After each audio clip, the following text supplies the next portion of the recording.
Hello, and welcome to the Kosh. I'm your host, Timber Smith. It's another week and another great guest.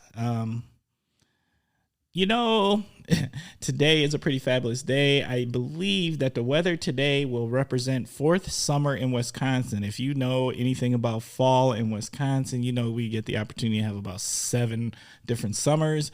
Today is a pretty nice warm day. I believe we are in the fourth one, or that's just me being optimistic in hopes that there's more warm days to come, which I am totally in that space.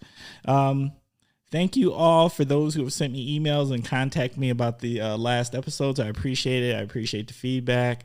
Once again, 100, we always appreciate hearing from you. The show is for you, about you. And so let me know what we can do better or what you would like to hear or the changes we can make. We appreciate that. This week, I'm super excited about my guest. Can I say that again? I'm super excited about my guest.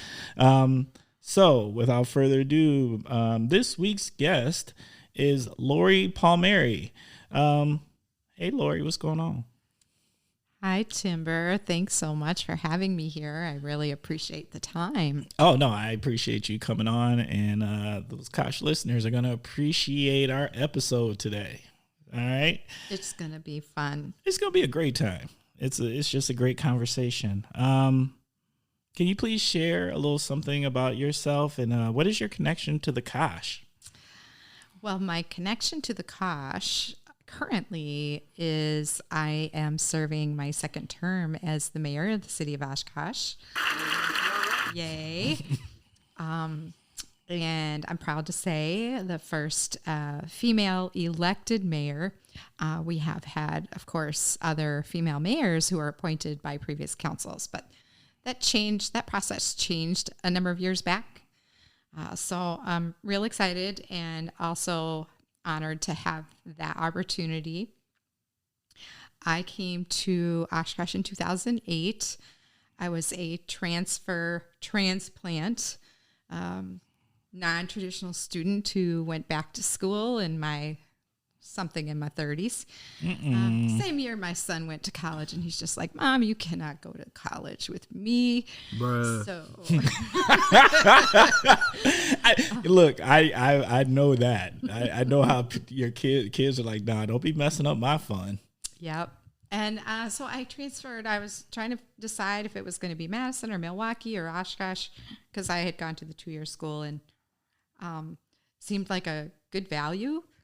And also in the middle of that, I met my, at the time, future husband that I'm currently married to. And we met at the Appleton Public Library. Is that right? At a film discussion. Yes. He was on a panel, actually. He was on a panel? Mm-hmm. Nice. Mm-hmm. Yeah. So, 2008, 2010 came. I finished up my bachelor's. I thought I might, move to Milwaukee or Madison, but my mom got sick, and she was down in Texas, and we brought her up here, and my husband and I got engaged, and so a lot of things happened that year. And that's how I came to Oshkosh. And now at one time we had 4 generations living here until my mom passed away a couple years ago. Oh, I'm sorry. So we have my adult children and my grandchildren, although the oldest of the grandchildren just turned 20, and he just bounced off to college at College of Menominee Nation. So nice. He moved out of the Kosh for Shawano for natural resources. I'm real excited for him, but so that's my connection to Oshkosh. And I think the other piece of it was, too, I felt like when I came to Oshkosh, I was studying urban and regional planning, and I was really attracted to a lot of the historic architecture, the access to the water, Menominee Park, and just the kind of physical layout. It's very charming. It is.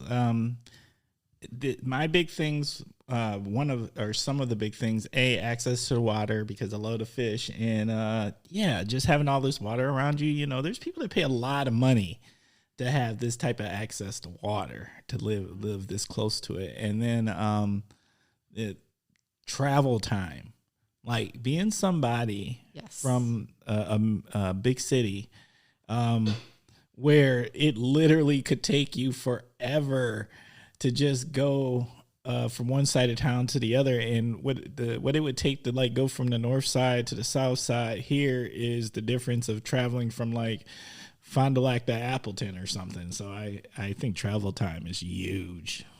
Absolutely. And the proximity to the Northwoods and also the big city, it's just a great kind of middle of the best of those both worlds, right? We are greatly centralized.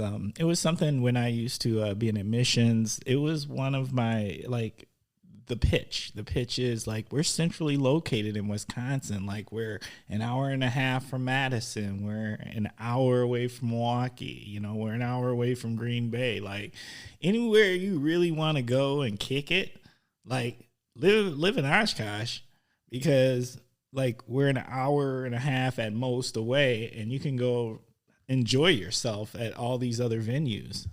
Like I think that's huge. Absolutely. It's really a great opportunity, I think. If you have a variety of interests and, you know, you've got family, or even as a young single professional or someone starting out, to have that proximity as well as that quality of life that's affordable still yet. Affordability, like that's pretty high on the list. Yes. Quality of life, contrast, affordability. We do a pretty good job. All right. You ready to jump into the first segment? I am. Okay, first segment. What in the world is going on with? This is where you have the opportunity to talk about what's on your mind. Start off with the phrase, what in the world is going on with, and tell us what you're thinking. Okay, what in the world is going on with paying more for less in the form of wholly ripped out jeans? My granddaughter, like,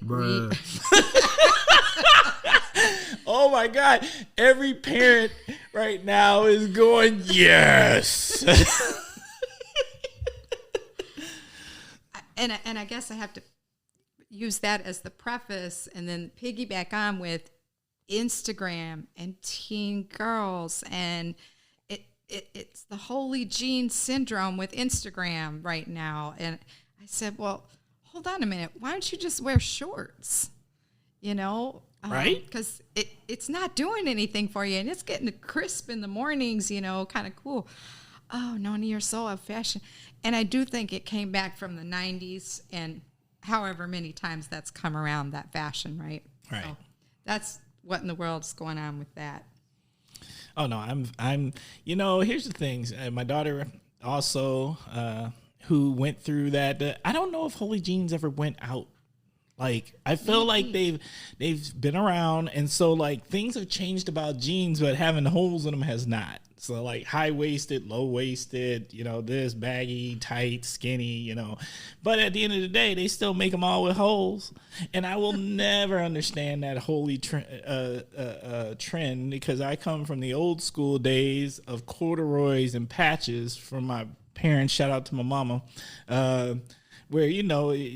You didn't have no holes in your jeans like that, or pants, or anything for that matter of fact. Like there's some things that were acceptable.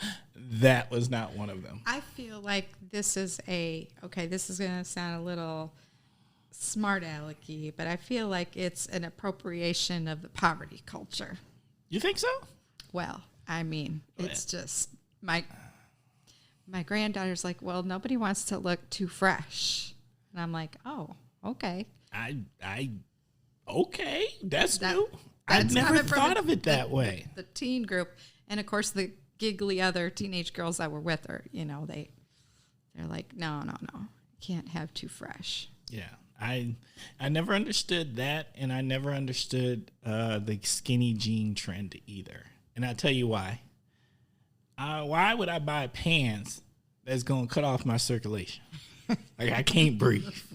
Like there's nothing that looks comfortable about it. And not only that, like you're buying jeans for the short term. Like good jeans don't get to be good jeans until about year 2 or 3, right?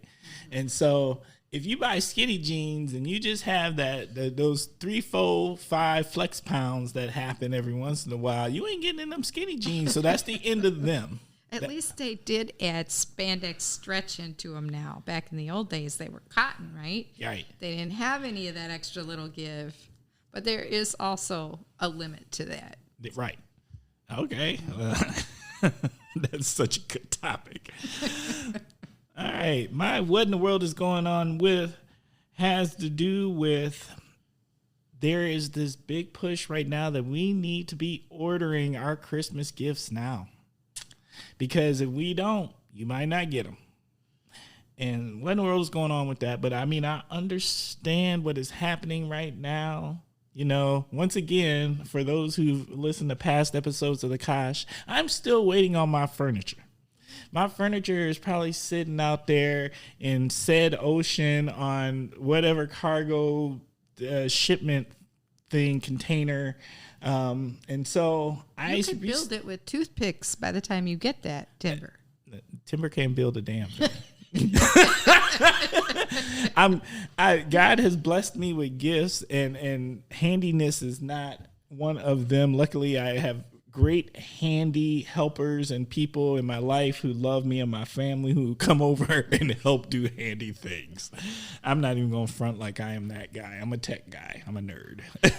Well, do you think part of the delay or the emphasis has to do with the recent announcement by the U.S. Postal Service that they're adding on days to expected delivery times as part of their new plan, their new, I think it was even to expect with the first class letter that it's no longer 2 to 3 days, it's more like 2 to 5. That could be. I was just thinking overall, it's probably not one thing. It's probably everything, yes, right? So yes. Like the worker shortage is labor. Labor itself, getting stuff made. Production, distribution, and right, last mile delivery too. Right. It's everything, right? So I think it's probably a wise warning. But the problem with that is I don't know about you, but how hard is it to get people to give you a list for what they want for Christmas? And now I got to ask for this list in October. I can barely get that list in November, sometimes December. So, I mean, right now, a lot of people aren't thinking like that, but I'm not going to lie. I'm thinking about like that. Well, I've just started shifting over in the last couple of years to giving experiences because I don't know. Okay. Right now, there is a massive building of storage units in our city, and maybe not just our city, right? Right. All these storage units open up. Well, why don't you just rent space from Amazon's warehouse and leave it there? Because if you're going to order the stuff from Amazon and then go stick it in a storage unit, I suppose... To me, the studies show, after 6 months, you're not any happier with that thing or whatever, unless it gives an experience or it's part of your experience. So we've been working on doing trips and different, classes or something that is maybe non-tangible but gives that memory effect.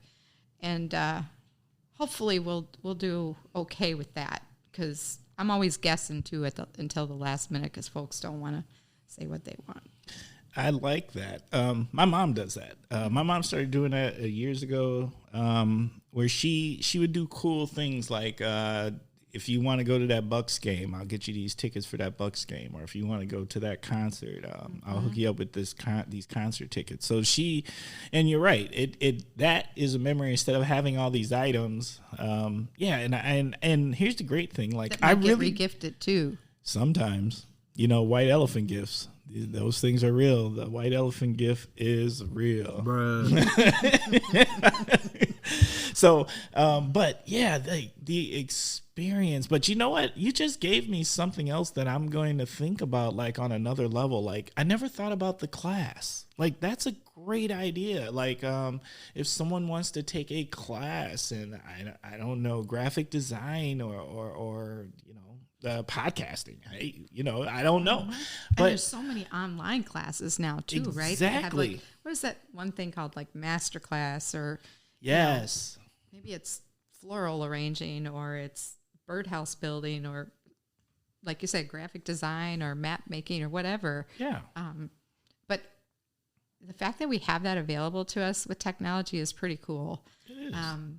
I mean, obviously there are still some classes that are in person, but I tried to sign up for the woodworking class at the senior center because I'm over 50 and I can. But,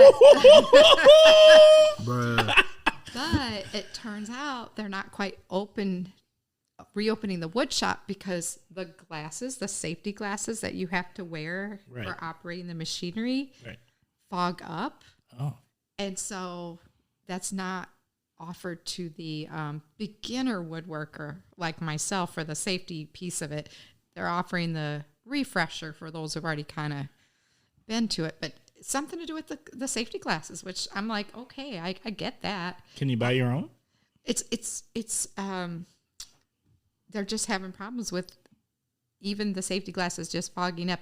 Whatever the standard ones are. At least that's the reason I got. But okay, I'll wait a little longer till we can, have a few more folks because you got to have people in person right next to you when you're operating a table saw, right?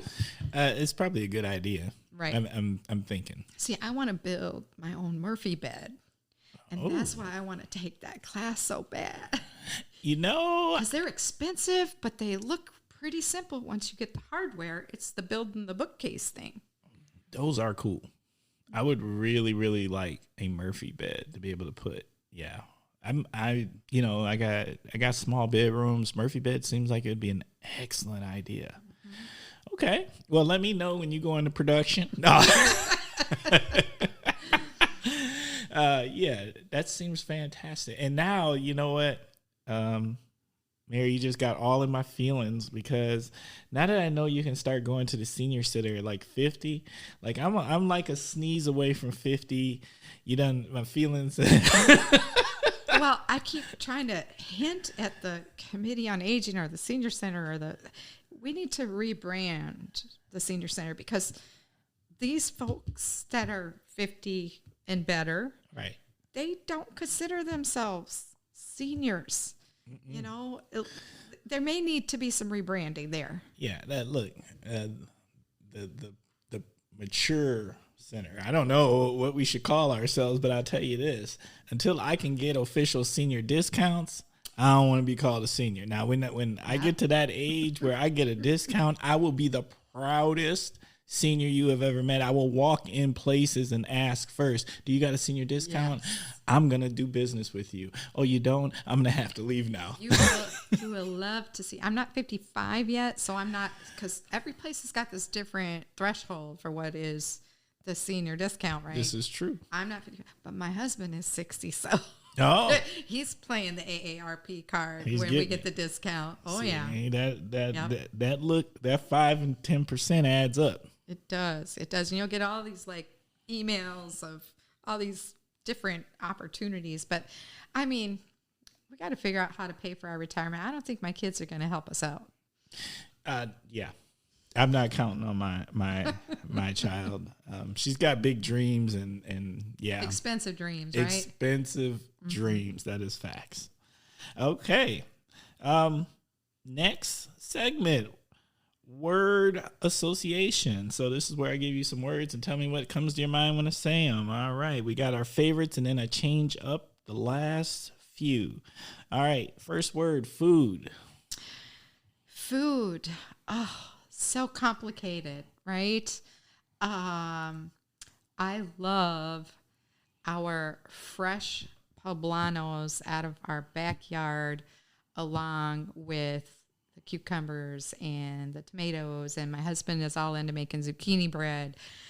Love that hyper local food. And certainly here living downtown in the central city, yeah, we got to put up with a lot of noise and, some mischief and things that don't always go so well. But we have access to the farmer's market and the co-op. So easy. You roll out of bed in the morning like I did this morning, bop to the farmer's market, bop to the co-op. Local food, yum. And my favorite, just had a conversation this morning about curry recipes. Oh. And my aunt, who is the sole remaining sister of my mother's side of the family, refuses to give her curry recipe. And she lived in Thailand, and everybody loves it, and she just will not share it. Mm-mm. And the food co-op gentleman who is behind the counter at the hot bar said, next week we're going to start having hot curry. So curry, and I know one of your former guests already talked about tacos. That's number 1 on my list, but curry is number 2. Okay. Spicy, hot, lots of veggies, yeah. Yeah, no doubt. Okay. Can't get that recipe though, huh? Well, so far, I did ask her, she was, talking about redoing her will and all that. I said, don't leave me anything except that curry recipe. She's like, I got to think about it. Bruh. The old school folks, they sure be protective, but you know what? I ain't mad at them. If I ever get that popular recipe, I'm gonna have to. I'm gonna share it. It's gonna be locked in a lockbox, and I'm gonna have to will the key to somebody. Mm-hmm, mm-hmm. I do have to add on there though. This is kind of like a favorite nostalgic, and that's roscon, which is my father, who was from Colombia, made when I first met him. I was a young adult, and he made me this beautiful, beautiful bread with guava and cheese in it. And he showed me how to make it. Mine never turns out like his, of course, and he's gone now. Of course. But roscon, absolutely. Okay. Next words, cocktail or beer? Definitely cocktail for me.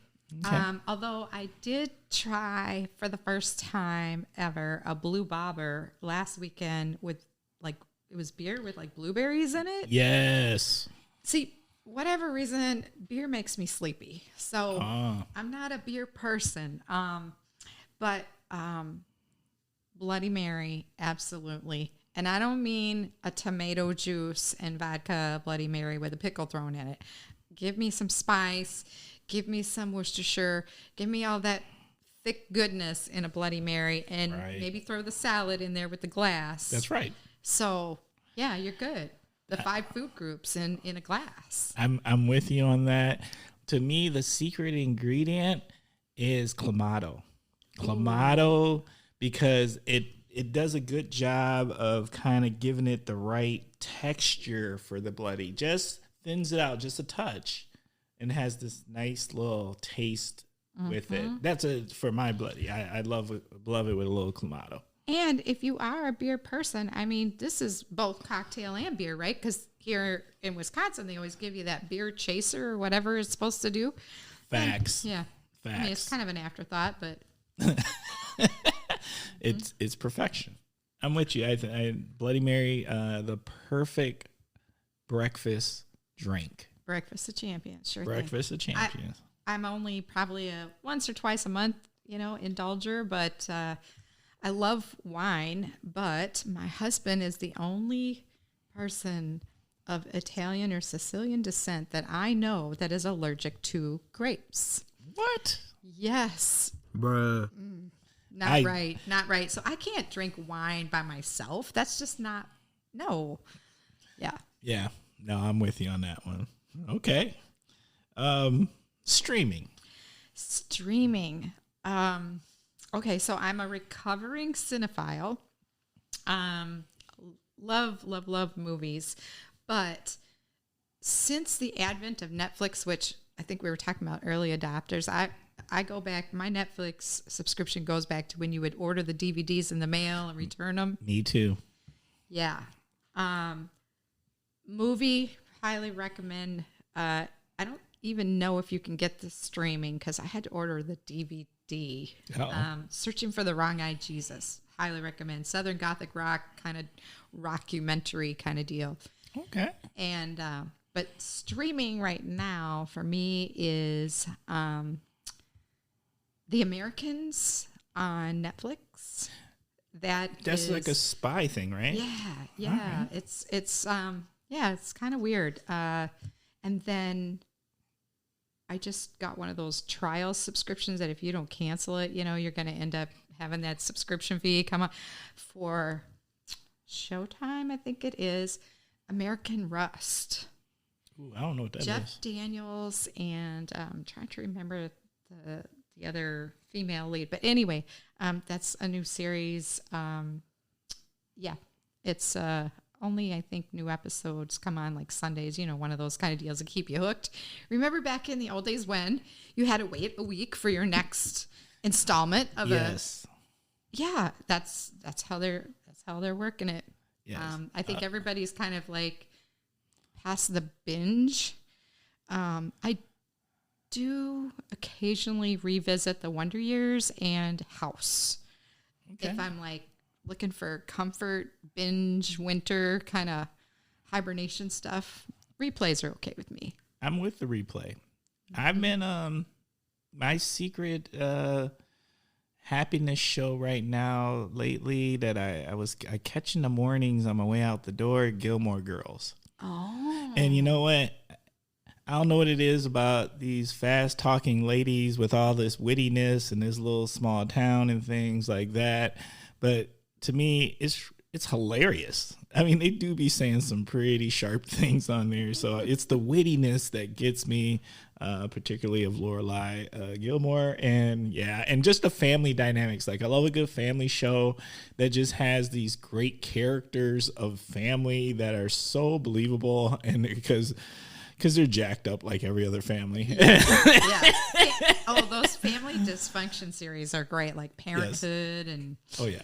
But what I kind of wonder, like, what if you did like a mashup or like Gilmore Girls meets Golden Girls, or you took like, I don't know, Big Bang Theory and like one of those vice crime shows or something like that. I mean, wouldn't it be kind of cool to just see like some of that kind of interplay, like some kind of absurd mixture? Take a nice serious show and then throw in like Modern Family. Yeah, that would be, I'm sure that would turn out pretty hilarious. Okay. Shop local.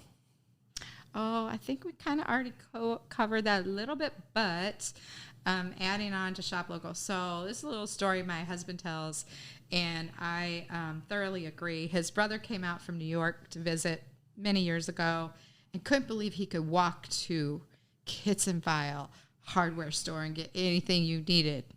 And we're like less than 2 blocks. Kits and File gets a lot of my money.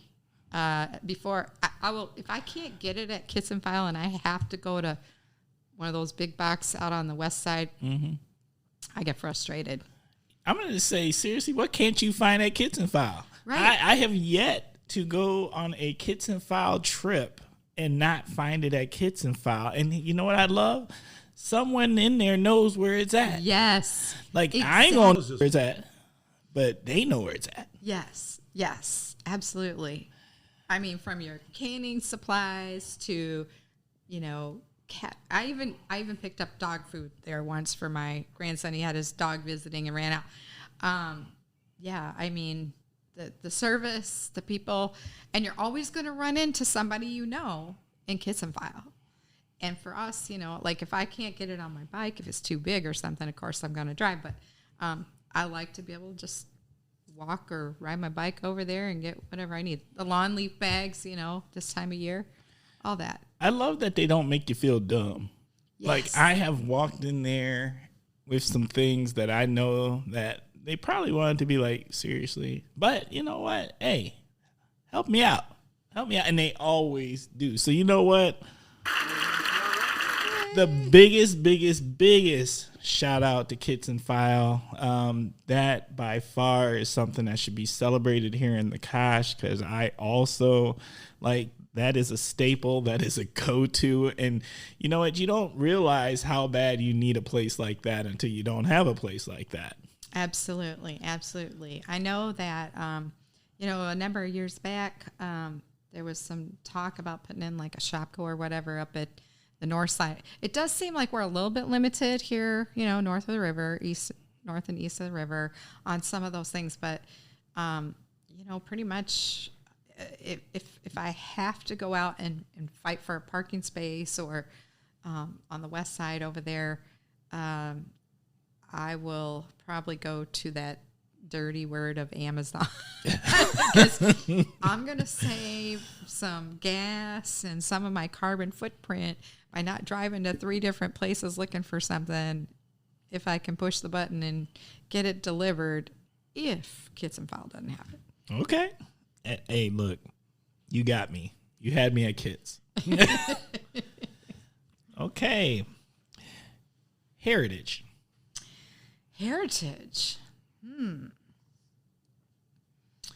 Yeah. La Hispanidad. What is that? That's a really good question. What comes to mind? I mean, it can be anything. It's just... I'm going to be, a little bit self-centered here and think about my own, right? We have a very blended family from all different backgrounds and shapes, sizes, colors, preferences, gender identity. But we're all spread out across the country.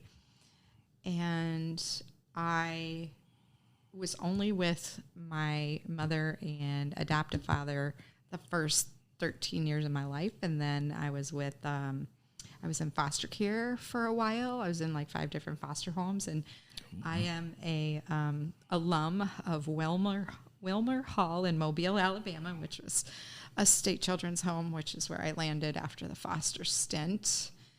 And our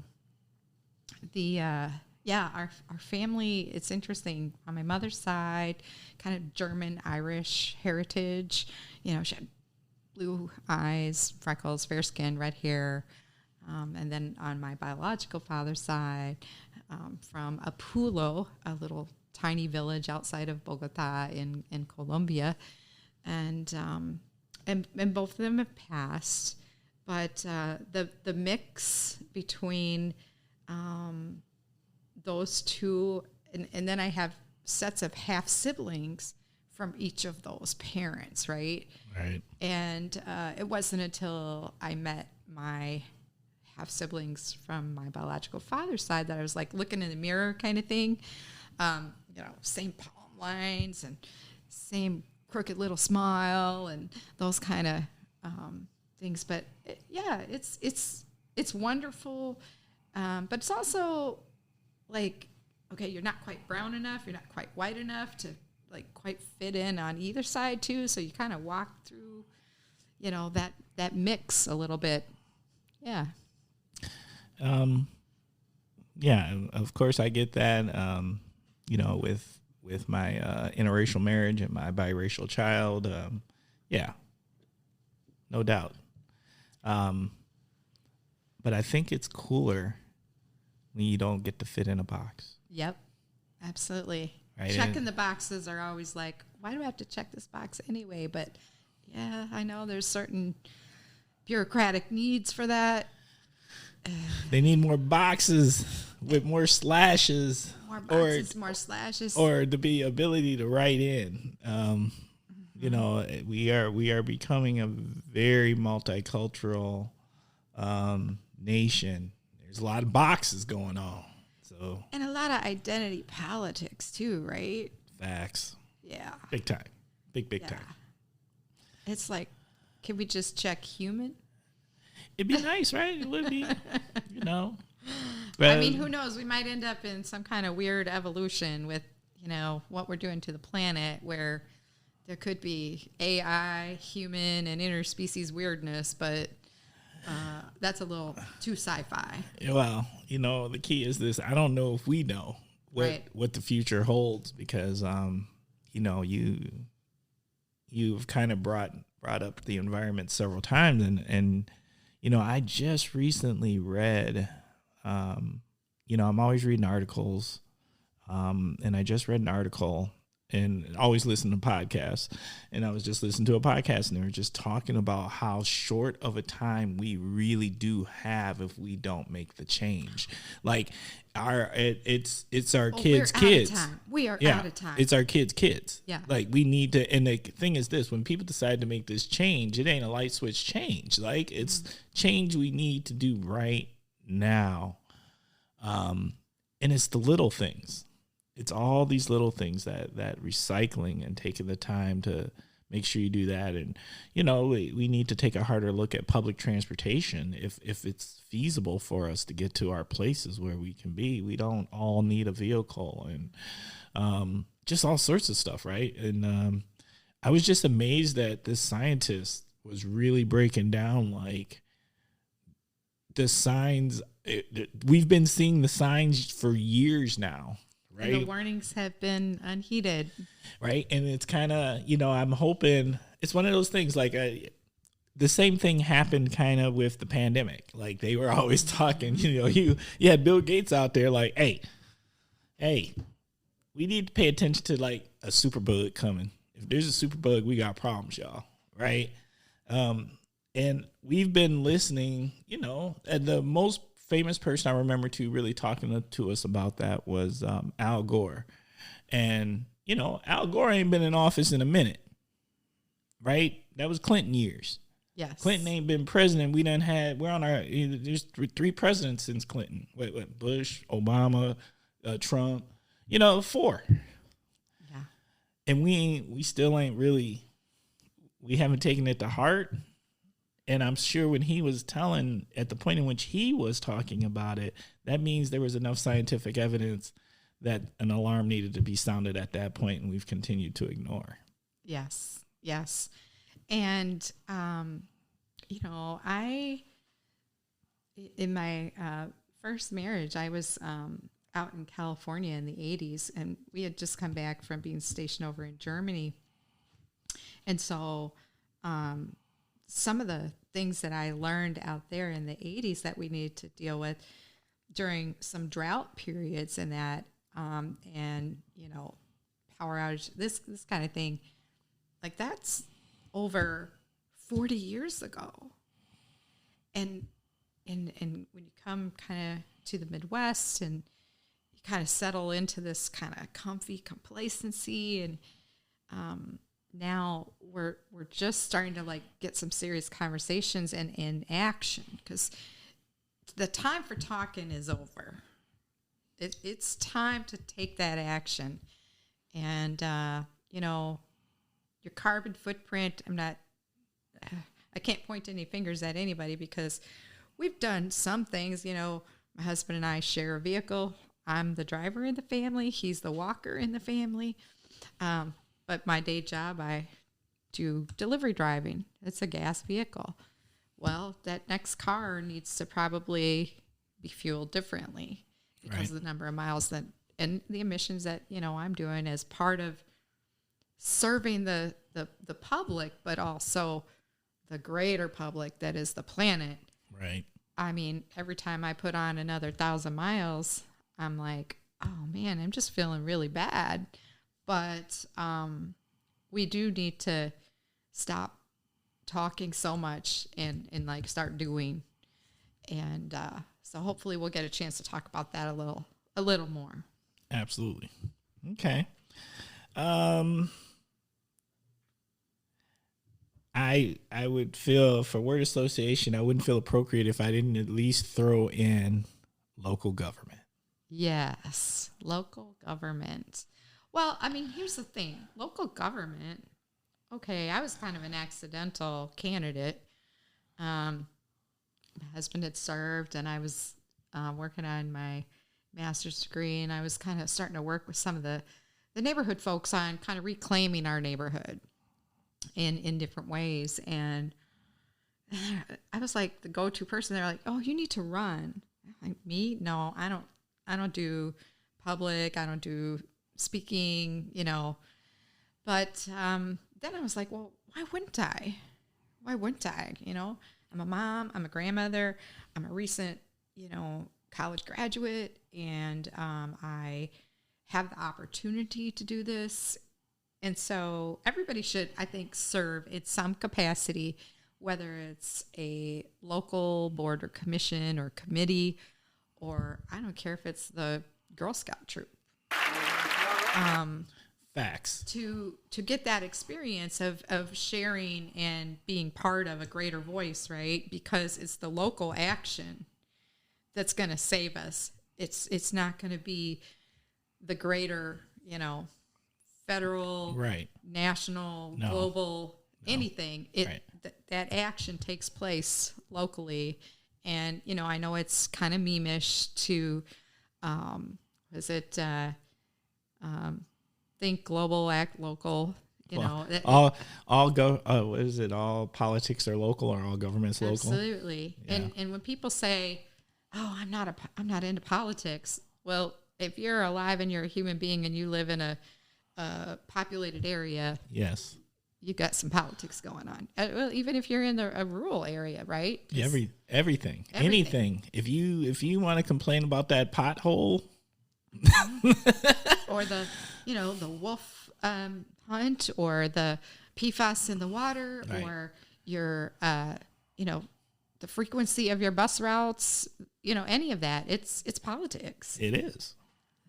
Policy is I think when people say they don't want to be considered political, it's like they don't want to be associated with the negativity that comes out or the bureaucracy, right? Because it's like banging your head on a wall trying to figure out how to get through some of our processes at either local, state, or federal government. Right. It's complex. I've learned it. There's a lot of layers to it. I think it was intentionally built to be super slow. I'm going to take it from the aspect of that's supposed to be positive, because it's supposed to be the change that happens is supposed to be change that's built to last, and it's not supposed to just be on the whim of a wind. And so there's parts about that I can totally appreciate. I've definitely grown a greater appreciation with it of local government in my newer capacity. But I mean, I've always paid attention to it overall, because I understood its importance. Well, and I mean, I think that, it's people like yourself who've been willing to, get on some of the committees or commissions at the local level. Sometimes local government can be perceived that, oh, it's all tied up, it's all predetermined and all of that. And, why should I bother, or why should I vote, or why should I say anything? Nothing's going to change. But that's not true. We can give a number of examples here locally where people have gotten to the table and lent their voice to things where there have been change. Right. So I think things that make sense, you'd be surprised how other people will back that up. Mm-hmm. If it makes sense and it's for the good of the people, you'd be surprised when others are like, oh, yeah, that makes so much sense. Yes. So it's nice when the ball can move. All right. I got to throw in one more, even though we're over my word limit. Halloween, because I'm just curious. Is there Halloween? What do you think of when the word Halloween? It's not my favorite holiday. No, I have to say it's not my favorite holiday. And I don't know. I think it's kind of a seasonal transition.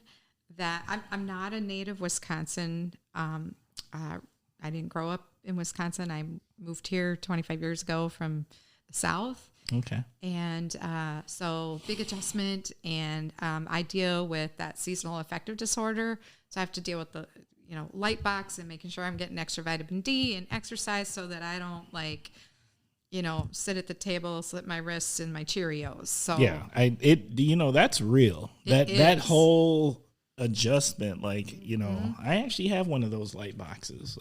They are, and this is the time of year when the days are getting shorter. Right. I have to start using them a few minutes because, it is almost like a drug. If you use that light box too much, if you wait too long, and then you can actually get jittery and overdose on the light stimulation, or at least I've experienced that I have to do it gradually.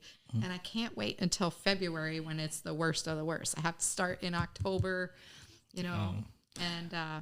but I guess Halloween, the holiday, the costumes, You know, I love seeing the kids have fun with it.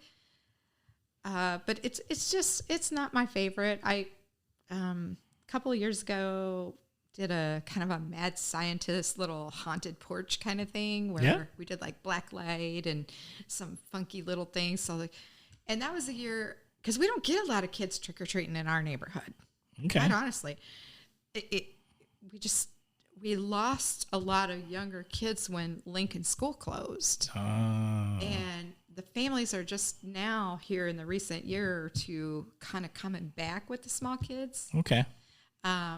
But it's kind of that signal that, okay, we're getting ready to take the deep dive into hibernation. So I'm not as celebratory with Halloween.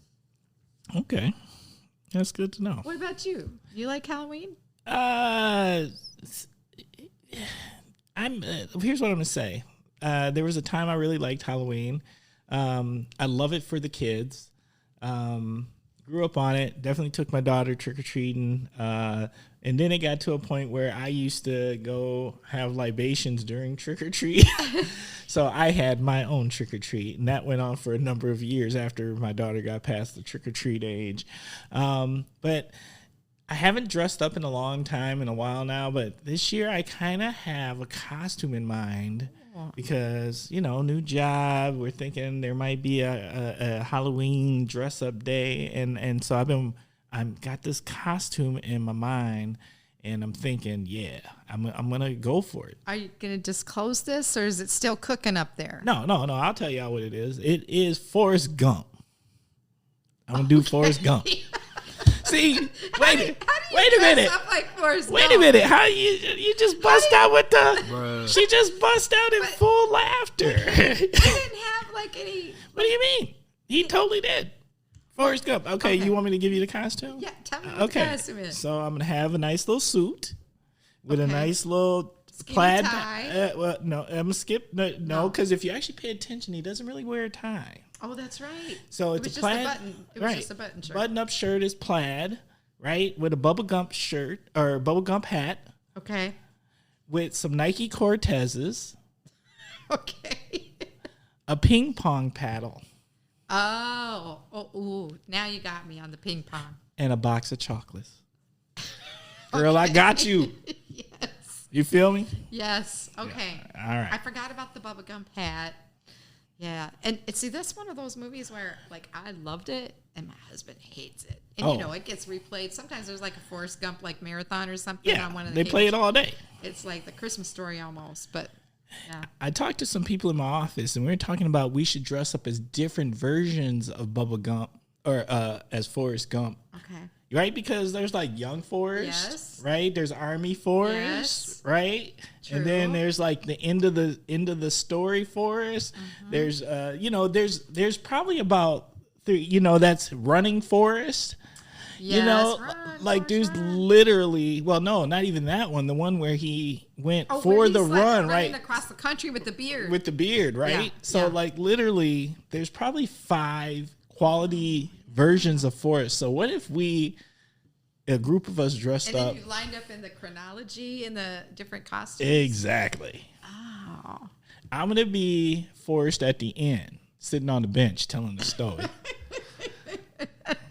Well, what made you decide, what made you think of Forrest Gump, though, as your breakout dressing up?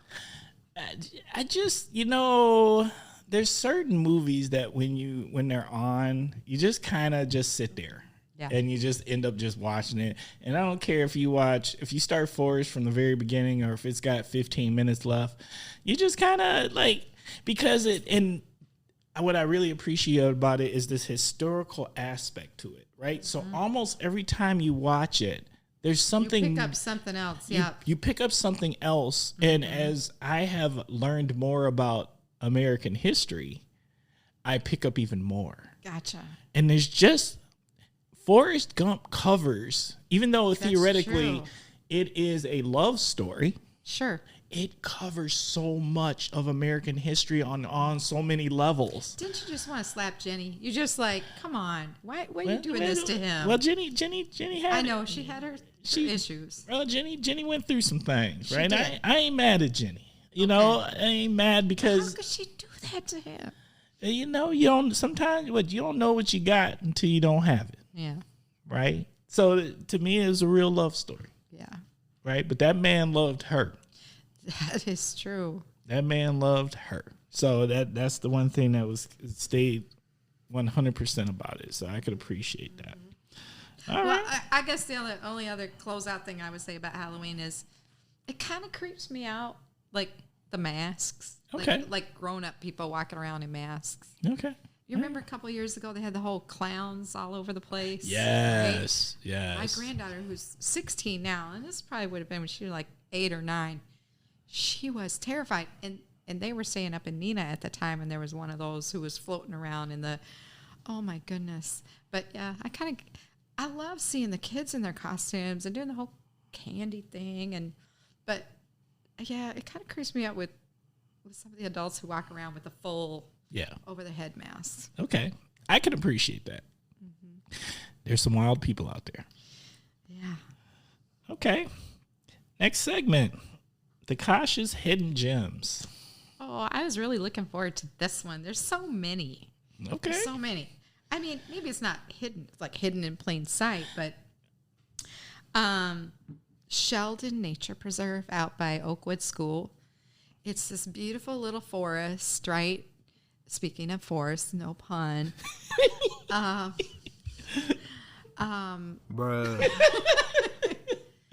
You know, you've got your trees, your stream, your wildlife, and it's like a beautiful little half-hour or hour meandering right on the edge of town. Okay. And then if you want to venture out, you know, say 15 minutes from here, there's the Walk-On Nature Preserve. And that has got some incredible terrain and variety, like, you know, hills and steepness and water and woods and, of course, mosquitoes and ticks and all that fun stuff, too.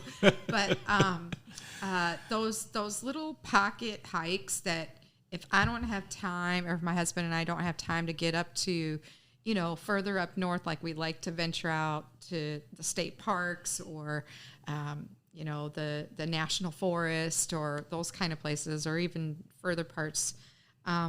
It's nice to be able to get out to these little outskirts. And even in the city, I'll say, hidden gem is we'll take our kayak and put in over on the other side of the bridge. Trying to think that little park. I can't think of the little park's name.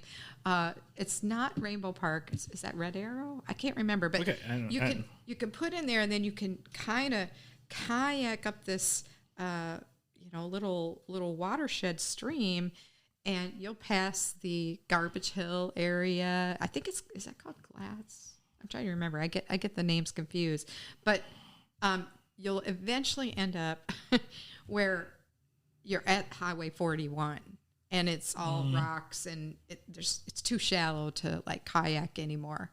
But we thought that was a cool little middle of the city, like kind of hidden secret to put in your kayak and go up there.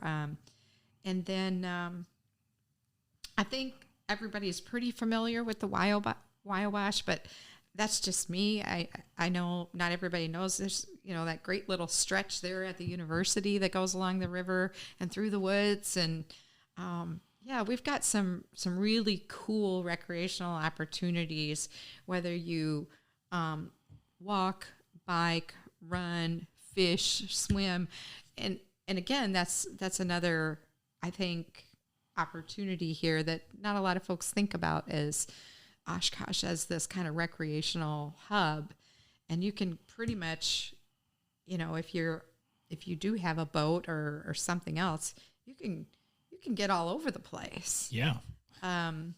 Biking out to Sheldon last weekend, I was like, I don't know, you know, we got to cross Highway 41 at the roundabout on our bikes, and that makes me a little bit nervous because, you know, we've had some folks who don't pay attention to the bicyclists. But it wasn't bad, I have to say. We took Highway 21, and it was, you know, early enough in the morning on a weekend where there wasn't a lot of traffic, and and we were able to get through safely, of course, but you just got to choose that path carefully, I think. Once again, quality of life for cost of living is so high here. Absolutely. All right. What does the Kosh need? Okay. What the Kosh needs in terms of physical amenities, in my opinion, is two things. Central City Park space. Okay.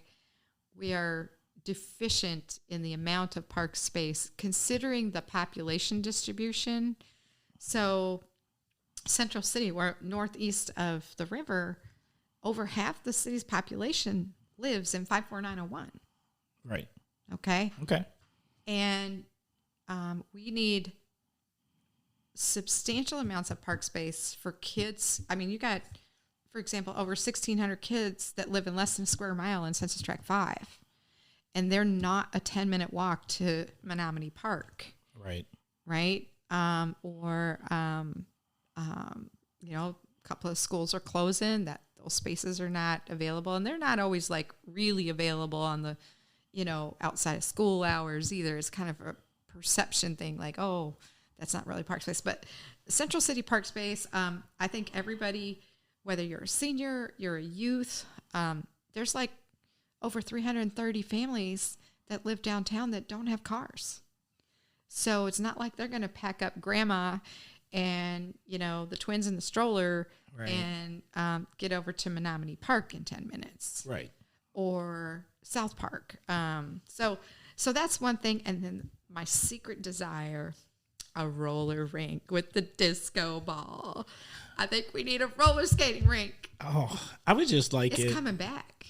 Oh, it totally is. Yeah. It totally is. You know what? It's funny because I've been thinking about it a lot. Like there's been a lot of videos of roller skating rinks on, I don't know, Facebook or whatever. And it made me actually hope that the family that owns the rink in Neenah might reconsider, because right now I just think after COVID, we need those kinds of activities back available. Well, I don't think they've been open for a while. Okay. Right? Okay. And I'm sure they weren't open during COVID. Last time I was there was taking my granddaughter to a birthday party probably 3 years ago. Yeah, it's been a while, and you know, and I don't know how consistently they're open. Right. But there's just something cool about that, right? Yeah. And even though I by far am no great skater, and I don't think anybody in my household is very good. Skate? And not without injuries. There would be a valid attempt, and I would wear a helmet. I gotcha. So no, I'd love that if we could get one in Oshkosh. Oh my God. I've always been, there's not enough kid things right in Oshkosh. Exactly. Especially for that tween to teenage, right? Yeah. Like you might find some things for the 12 and under, but that 11 to like 17, there's not, I mean, yes, there's sports. There's sports. Yes, there's Boys and Girls Club, YMCA, if you've got memberships, right? Right. But affordable, and to give them the like independence of being able to get to and go to these things too is, I agree. I know our neighbors sat around a number of years back and were like, we need a children's museum. You know, we need something like that. And everybody says we need, but when it comes down to like, you know, making it happen, that's where the trick is, right? Right. I like that. Roller skating rink. All right, some entrepreneur out there. It has to have the disco ball. All right. And play disco music. A disco night. Well, somehow you ain't getting disco night. They have glow bowling. You ain't getting the kids on them nights. maybe mature kids. I was just gonna say maybe there could be like an adult night only. You know, like primarily for youth, but there's some of us who are young at heart who could still handle the skates. That's okay. All right. I'm scared of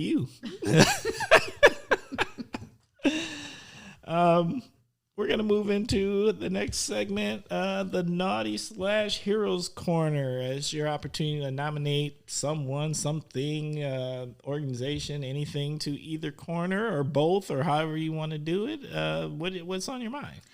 Oh, this has got me hot this week. Uh-oh. Ooh. The naughty list goes to... Drum roll? You got a drum roll on there? Oh, no. All right. But you know what? I do got... All right. The Wisconsin legislators, who in their infinite wisdom decided to put forward this ban on discussion or education regarding anything that would make anybody feel uncomfortable in terms of race or intersectionality, that just blows my mind. Just blows my mind. Okay. Like that's one of these topics where I'm just like, you know what? Let's just not teach history anymore. Because you know what? Don't think your traditional history doesn't offend others. Mm-hmm. So maybe I don't want my kids listening to that. Yes. So if we're going to play that game, and I'm a huge component of fairness, right? What is good for goose is good for gander.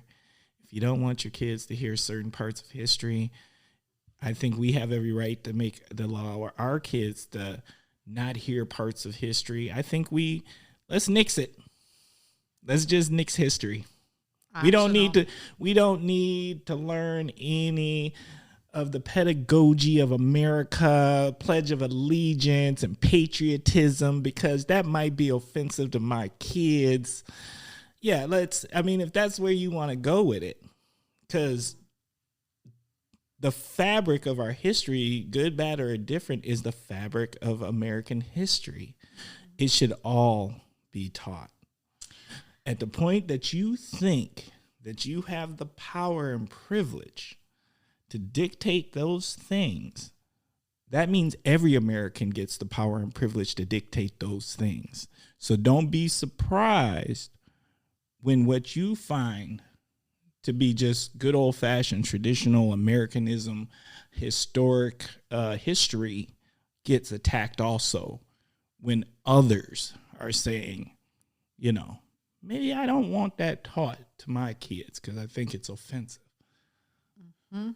So, well, and sorry, that was my soapbox moment. No. I absolutely. I'm just, like I said, I'm just kind of floored and frustrated that even the I think the first round of that, or draft of that bill that I read, was even talking about even some of the local units of government being able to give like diversity, equity, inclusion training, and they didn't call out like critical race theory specifically, but they used a lot of similar things, and that they would somehow draw back their shared revenue. I mean, this was in the initial draft. I don't even know if it made it into this last round of this mess, but it's like, wow. That just, it floors me, but it okay. I think when people draw these lines, because I think you need to learn about America, good, bad, or indifferent. Like, it's America, and don't be ashamed of what the history of it is. It is what it is. But we want to pick and choose what we teach. Then all Americans should get to pick and choose. And then when no one knows anything about the country, don't be frustrated. Mm-hmm. Mm-hmm. It will change what the dynamic of what unifies us looks like. Absolutely. So, woo! That's a hot one. I told you. I was like, that one just, oof. Kosh listeners out there, I would love to hear what you think about that. Please feel free to email us at askthekosh@gmail.com. Let us know. What do you think about that? How do you feel about government control of American history? That is reconstructing Well, it is a reconstruction. Well, I mean, history's already through reconstruction, omission, right? Through omitting it. Yeah, right. Yeah, it already gets constructed because, history is written through the eyes of the victor. So it already has its slants, but now we're really taking it to another level. So, okay, I would love to hear what you think out there. I'm curious. So please feel free to share. We there are no hard feelings in that. Want to hear from all sides. Mm-hmm. All right. Anything you want to add to that? I think that's enough for now. That's fair. Yeah. Yeah. You caught me off guard. I was like, whoo. I wish I could remember what the number of the bill was, but I was like, this isn't good. I actually listened to the public hearings on Wisconsin Eye, or this has been like maybe not even a month ago, and I thought, okay, this is so far gone. This is not going to make it. This is not going to see the light of day. And then I kind of I didn't forget about it, but I was just like caught off guard that this passed the Senate. Now I'm assuming, Governor Evers will end up vetoing this, but it just caught me off guard and I had to start taking my blood pressure medicine again this week. Okay, when you find out what that is, I think let's put it in the podcast notes. What was that brought up under? Was that an Let's see here. I'm gonna look up the bill. Okay, so because you could come back or just let me know what the bill number is, because I think it's an informed public. It's important to be an informed public. So what we could do is we could just put the bill number so people know what we're addressing into the podcast notes. All right. Sounds good. All right. Okay. On to the topic of the week. All right. Once again, as you know, the guest gets the opportunity to choose the topic of the week. And this week's topic of the week is how to be an accidental climate activist. Okay, I'm pretty excited about this. All right, Lori, what do you got? So I am gearing up for my first keynote speech at the university. There's an event coming up in here next week called Earth Charter, and the Earth Charter is this pretty magnificent kind of manifesto that has been around for quite a number of years. And actually, when I was in undergrad, I worked on the Earth Charter organizing committee for getting speakers in. So I'm guessing they're kind of low budget here because they asked the mayor to come and be their keynote. But that's okay because I'm really excited about it. But I've been chewing on this, and it's like, okay, what am I going to share here, or what am I going to engage here? So, okay, this is where we're at. If you want to save the planet, and you want to mitigate climate change and carbon emissions and these kinds of really, it seems like, diffuse responsibility. That's up to somebody else. I can do my little thing here, and somebody else will take care of that. No, if you want to save the planet, stay in your parents' basement as long as you can. That's what I'm saying. Bruh. You're going to have to explain that. I know, right? It's somebody who's trying to make sure that the young person in my life is going to break out on their own. So, okay. Well, and I use that kind of more, as an attention getter, but the truth of the matter is I got one that's a boomerang back at home. We've kind of had a revolving door of, say, multiple generations and intergenerational household, and I didn't grow up with that, but some of my other family members have, and I've been able to connect with other cultures who that is part of their tradition, right? Right. And it's interesting because I've been reading about this one particular study. I think it comes out of Australia, where it says, even though it wasn't intentional, that this intergenerational kind of dynamic of co-housing was desired. It was maybe through accident or by circumstance that they found, maybe you had a young adult who went through divorce or whatever and moved back home with mom, or, for economic reasons, a temporary kind of like boomerang situation or whatever.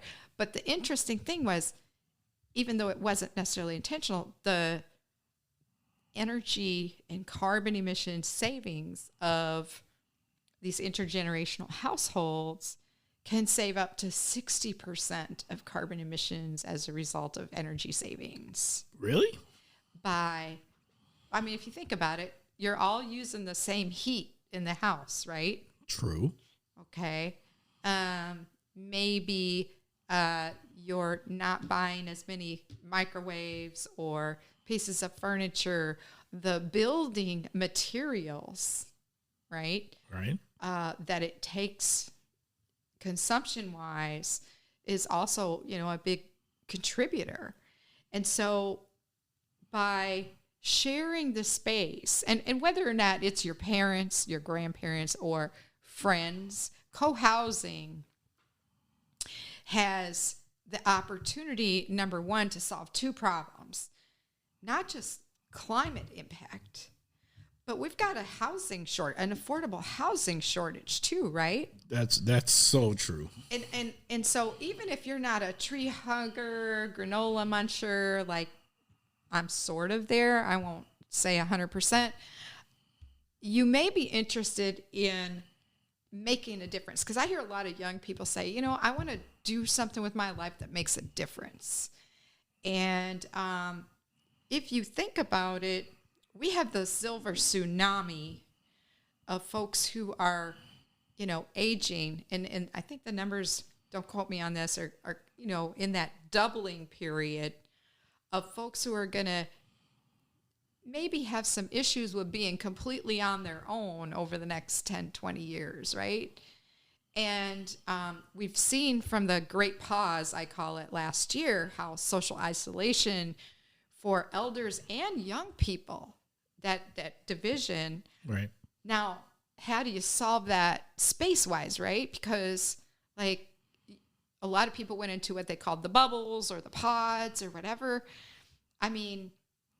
There's an opportunity here to solve kind of a housing shortage on a short term, but on longer term, reduce the carbon footprint. Low carbon living lifestyle doesn't mean you have to drive the expensively, hybrid or electric vehicle or, Tesla or something along those lines. Although I think we're probably going to be seeing that much more here in the coming years. But on the small scale, these other choices, these everyday choices, and shorter term can add up quite a bit and reduce. And so there are a number of studies out there, and this particular one from Australia that I've kind of honed in on is about intergenerational co-housing. But again, there are, interestingly enough, the U.S. was kind of leading this, because there was a British study that I was looking at who was referring to the U.S. is doing more of these, what they call intentional co-housing communities, right? And that can be in a number of different formats, whether it's, owned condominium type situations or like little intentional communities of individually owned place, but they share, communal space or communal things. And we've seen mutual aid networks, right? And I know that's a little squirrel path here for me, but over the last year just pop up in response to COVID, where people were, sharing goods or services or needed items in response to a crisis. We can do it. We've seen it happen. Right. So really it's about thinking about what you can do, not getting like depressed and down and out, like the planet's boiling, I can't do anything. No, these small acts of intentionality, as accidental as they might be, can really add up. And, you know, I'm not going to sit there and preach about, oh, don't fly, don't eat meat or any of that, because that's everybody's individual decision.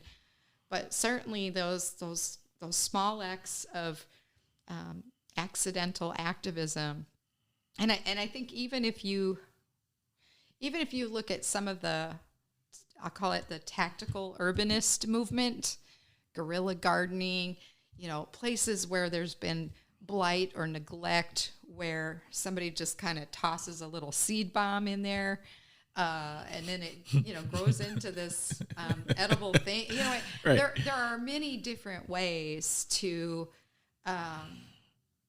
you know, not sit there and commit your life to 100%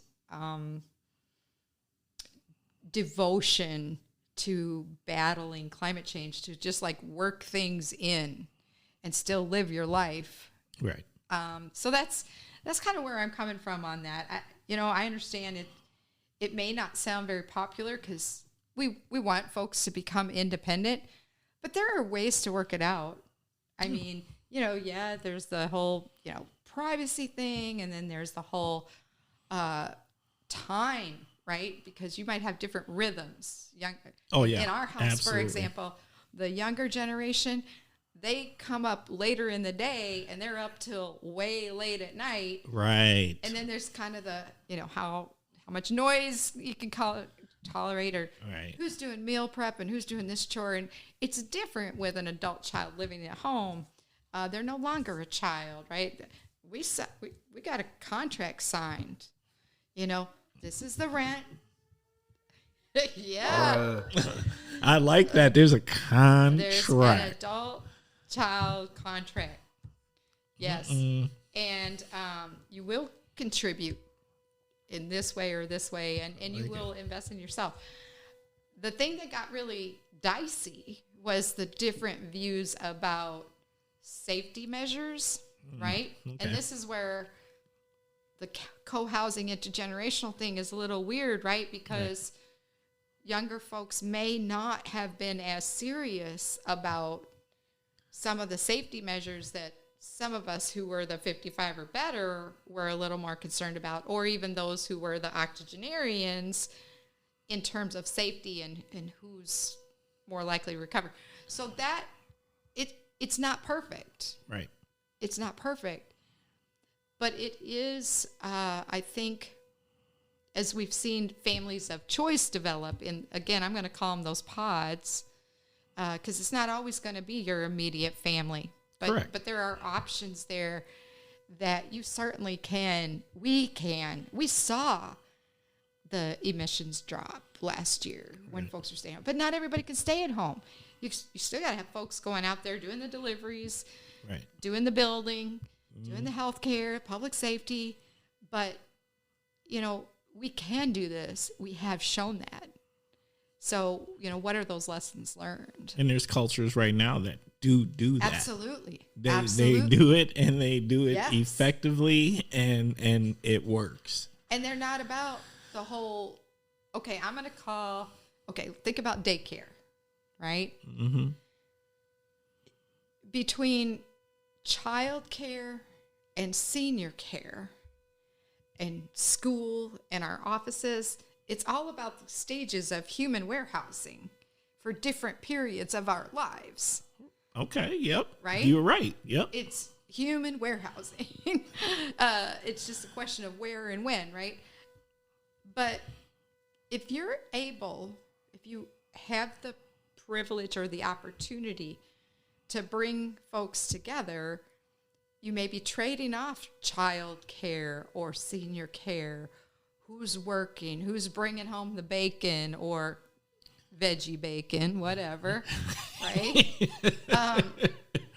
To solve some of our own community problems in a way that does not divide us from in that social isolation, as well as collectively problem solving at the local level for the global impact. You know, as you talk about this, it makes too much sense to me in an economic sense of childcare is crazy expensive. Mm-hmm. Aged care is crazy expensive, and a lot of people could possibly they help each other, and if there's this centralized unit, they won't need the aged care, and they can help with child care, and there's a huge savings, right? Because instead of all of that money, you keep that money inside building generational wealth. Building generational wealth. And you know, when you think about it, I'm not even gonna lie, you know what came to my mind? Dallas, the show, the old TV show Dallas, because I never everybody got into it, but I know it was popular. Well, I'm just saying because everybody lived on South Fork. Oh yes. Everybody lived on the ranch. Yes. Everybody lived on the ranch in the big house. Everybody lived there, right? So and everybody got a job, right? Yeah. And you know, it's interesting because if you look at some of the models that are out there that are, I'm going to call them the intentional co-housing communities that may or may not necessarily be relatives, but the intergenerational things. You know, you might have young folks in high school, college, or just starting out. They want to be in a nucleus, a heart of a community, but it may not be affordable. And I'm thinking more about like the East and the West Coast or Chicago or whatever. But then you have some folks who are like the 50 or better, getting up into, let's say, 70, 80s, where they don't really want to go to assisted living. Right. You know, that cruise ship kind of all-inclusive that doesn't turn out to be what you think it is. I mean, there's some good ones, don't get me wrong, but the shortage of caregivers. Yes. But if they're able to stay in a physical space, you know, with universal design, which is, I know it's a little bit of a planning jargon, then you kind of have that person power to kind of offset, and maybe there is a little garden, or maybe there is, you know, some help with some snow shoveling or house painting or whatever. That I know this sounds very idealistic, but it also kind of has been proven out in other parts of the world. And I wasn't alive in the 50s, so I don't really know other than what my mother's family or others who did live through that. But the sustainability and the resiliency of what we're seeing as more intense, more frequent, more devastating, climate events, weather events as a result of climate change. Right. You know, we can solve this. We really could. As soon as we decide that we want to. If we don't mind being inconvenienced a little bit here and there, right, or just reframing what we think of. Correct. Okay. Anything else you want to add to that? Let's see here. I think the other thing that I would just say about the intergenerational co-housing with families is, oh my gosh, sometimes you just want to pull your hair out and you're like, you know what, you're on notice, you're out of here. Or they might, that younger generation might be a little bit frustrated. What are you doing here? And so being able to learn from each other, I think is a real benefit to it. I really enjoy the fact that, for example, my adult son, he cooks, and on days where things are really busy for my husband or myself, and he's got the time and he does the shopping and the planning and he likes doing it. It's not an everyday thing, right? But that can be really helpful. Or let's say we want to be gone for a few days, and we have a couple animals at home that need tended to or whatever. Right. And of course, he benefits too. He's sucking off the streaming, subscription. You trying to tell me he's not helping with the Netflix bill? He's not helping with the Netflix bill. I think he got something else, so we tap onto his. But that's fair. It's all in the same house. And even if you extrapolate this out at the neighborhood level, there's some really cool models out there where folks are doing these like lending libraries. Yes. Of things. So, we're all familiar with the library as a book, with books. But take, for example, our local library, they have these make it and take it kits that you can check out to build things and make things. But if you go out to the neighborhood level, there are some communities who, I want to say in the UK, I read, they call it the sharing shed. So instead of you, me, and our neighbors on either side of us all having lawnmowers and snow blowers and circular saw, you know what I'm saying? All of these tools. Right. How often are we using them? That's true. I've always thought that, you edge your lawn once a year. Can I just borrow it? Right. You know who our local sharing shed is?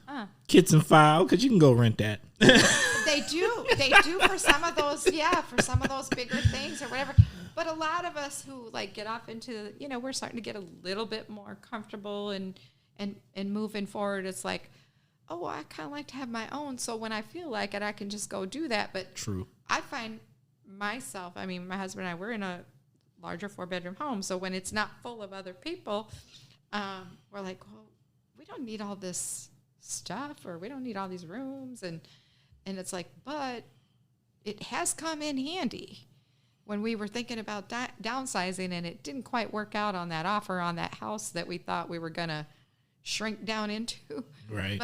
But what does occur to us is, there's other folks out in the neighborhood who maybe they don't have that.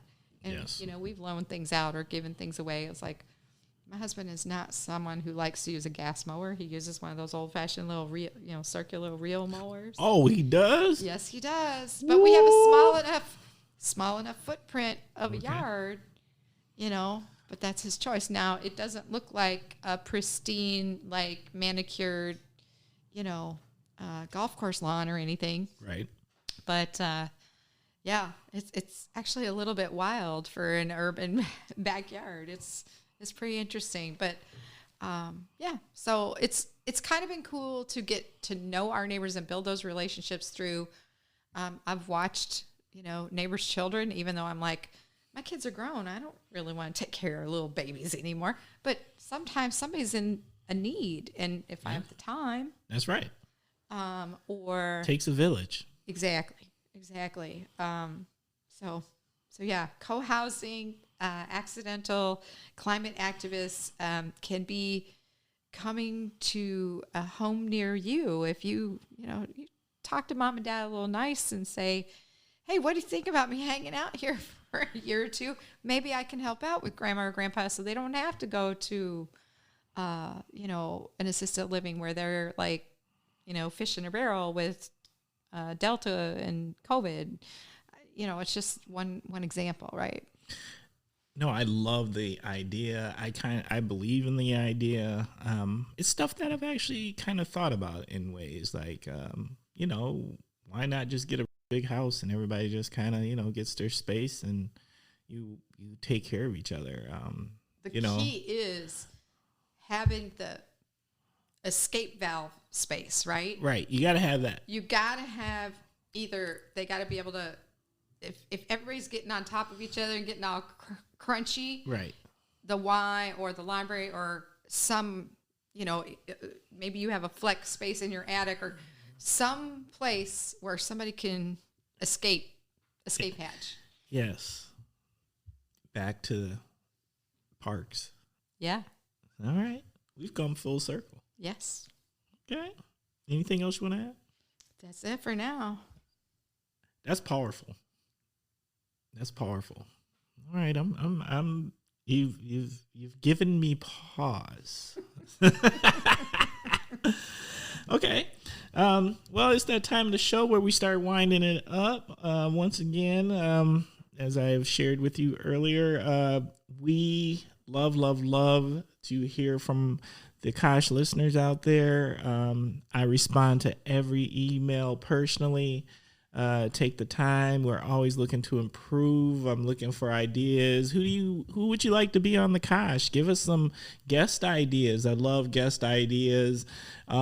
Businesses out there. Hey, if you want a shout out or something, holler at me. You know, we would love to support and share. If you got any special things happening, just let us know. And you can contact us at askthekosh@gmail.com. Once again, that is askthekosh@gmail.com. Even though I'm not going to lie, most people usually just reach out on Facebook. Facebook Messenger. That is how it all happens. Okay. So, you know what time it is? It's my favorite time of the show. It is shout out time. All right. Lori, what do you got? Who do you want to shout out? I want to shout out to volunteers, people who don't have to do what they do, but they are neighbors or kindness of strangers, paying things forward, helping folks out when they don't have to, and going above and beyond what is societally expected in the whole social contract. I just really want to give shout out to volunteers, because we wouldn't be able to have this discussion, I don't think, if it wasn't for folks that are doing things out of the goodness of their heart. This is true. Volunteers make so many things go round that we can't come to terms, maybe officially or governmentally, to make happen. And you have these amazing people that step up and volunteer and move the needle for a whole lot of very important things that fill the gaps in our society. I can get down with that shout out. That's for sure, to the volunteers. All right. I'd like to give my shout out to one of my good friends from college back in the day, the old college roommate, Mr. Walter Nelson, or Walt Baby Love as we used to love to call him. And he has started a movement called The Fat Vegan. I have gotten my The Fat Vegan t-shirt. I will be taking a picture and putting that out there on social media here shortly. But he's doing something different, positive. He's out here showing these pictures of these vegan, yummy desserts that I love looking at. I'm not vegan, but I'll definitely eat the food. I'm not above it. So big shout out to Walt Baby Love and the Fat Vegan movement. Go check it out. It's out there. And then, I was going to do a series of shout outs, but I was just thinking of when this episode is going to get published. And so I'm going to only do maybe one of them. And now I'll do them all. Shout out to Linda Pelkey. Happy birthday out there, even though by the time this comes out, it done passed for a minute. Shout out to Mary Putzer. Happy birthday to you too. And to my baby girl, Madison Smith. Happy birthday to you. I just want you to know you're getting a little long in the tooth there, girl. I just like to tease her because, young people think they are old at like 24 and 25. It makes me smile. They be like, I'm so old. And I'm like, yeah. But here's the funny thing. 18 and 19-year-olds totally tell them that. So it's so fabulous. Yes, and us real old people, we actually get to dodge the whole conversation. So big shout out to all of them. And another shout out, once again, to the Kosh for bringing Ludacris and Nelly. Once again, I have been waiting for a real hip-hop show to come to Oshkosh. And we're not talking about like 1 decade. We're not talking 2 decades. We're talking about almost 3 decades. So the fact that they are coming in the same month, best believe I got these tickets and I am excited. Lori, did you get you some Nelly tickets? I didn't. I was still waiting on the whole George Lopez thing, and it kept getting rescheduled. And no, I did not. I'm thinking I'm going to get some for my grandson, though. Okay. Because he and his friends, I think, will totally be down for that. Oh, that sounds like, well, it's going to have to be an early Christmas gift. Right, because it's in November. December 4th is Ludacris, and I believe Nelly is December 17th. At the Oshkosh Arena, right? At the Oshkosh Arena. Mm-hmm. So super excited about that. All right. Last and final thing, parting words of wisdom. What do you got for us? Just because you can doesn't mean you should. But I'm going to add to that. And just because you're not required to doesn't mean you shouldn't. That's wise, and that's facts. Love it. How'd you like the episode? Was this a good experience? Yeah. Oh my gosh, I'm sitting there looking at the clock. Did we really go that long? We did. Wow. We did. You know what? I'm chatty. Nah, that's just the Kosh. You are a very great host. I appreciate having this